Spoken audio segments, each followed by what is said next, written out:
Sam's ক্লাসরুমে তোমাদের স্বাগত। আজকের এই পর্বে নানা রঙের দিন নাটক থেকে 2024 সালে ফাইনাল পরীক্ষায় যে প্রশ্নগুলি আসবে তা নিয়ে সংক্ষেপে আলোচনা করব। গত পর্বে আমি তোমাদের বিভাব নাটকের গুরুত্বপূর্ণ প্রশ্নগুলি আলোচনা করেছি।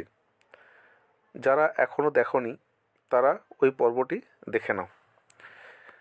নানা রঙের দিন নাটক থেকে 2023 সালে যে প্রশ্নটি এসেছে তা হলো, জানো কালীনাথ একটি মেয়ে, মেয়েটির বর্ণনা এবং রজনীর জীবনে তার প্রভাব আলোচনা করতে বলা হয়েছিল।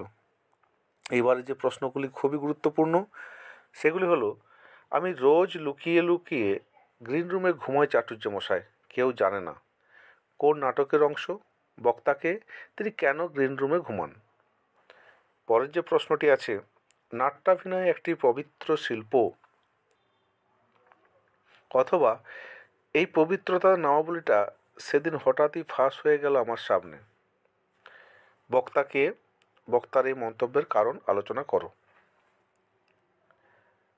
পরের যে প্রশ্নটি, আমাদের দিন ফুরিয়েছে, কে কোন প্রসঙ্গে এই উক্তি করেছেন? বক্তার এই উপলব্ধির কারণ ব্যাখ্যা করো। এরপরে যে প্রশ্নটি আছে তা হলো, নানা রঙের দিন নাটকের সূচনায় মঞ্চসজ্জার যে বর্ণনা আছে তা নিজের ভাষায় লেখো, অথবা মুখের ভেতরটা যেন অডিটোরিয়াম, ইন্টারভেলে সব দর্শকরা হাঁটাহাঁটি লাগিয়ে দিয়েছে। মন্তব্যটির প্রেক্ষাপট আলোচনা করো। পরের প্রশ্ন, নানা রঙের দিন নাটকটির নামকরণ কতখানি সার্থক তা আলোচনা করো।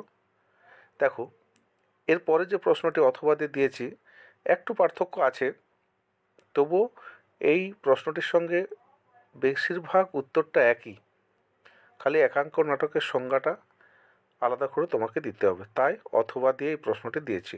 একাঙ্ক নাটক হিসেবে নানা রঙের দিন কতখানি সার্থক তা আলোচনা করো। পরের প্রশ্ন, শিল্পকে যে মানুষ ভালোবেসেছে তার বার্ধক্য নেই কালীনাথ, মন্তব্যটি কে করেছেন? মন্তব্যটির তাৎপর্য বিশ্লেষণ করো। 7 নম্বর প্রশ্ন, আমি লাস্ট সিনে প্লে করব না ভাই, মন্তব্যটি কার? তার চরিত্র বিশ্লেষণ করো। শেষ প্রশ্ন, এই তো জীবনের সত্য কালীনাথ, বক্তাকে, বক্তার জীবনের কোন সত্যকে উপলব্ধি করেছেন? দেখো, বিভাব বা নানা রঙের দিন দুটি নাটকের যে কোনো একটি নাটক তোমরা করবে, ভালো করে যে কোনো একটি নাটক করলে দুটো নাটক করতে লাগবে না। এখানে যেভাবে প্রশ্ন ধরা হয়েছে এর বাইরে প্রশ্ন আসাটা সম্ভব নয়, বুঝেছো? সুতরাং তোমরা এই প্রশ্নগুলি মন দিয়ে তৈরি করো, ভালো করে পরীক্ষা দাও, এই শুভকামনা থাকলো। আজকের পর্ব এখানেই আমি শেষ করলাম।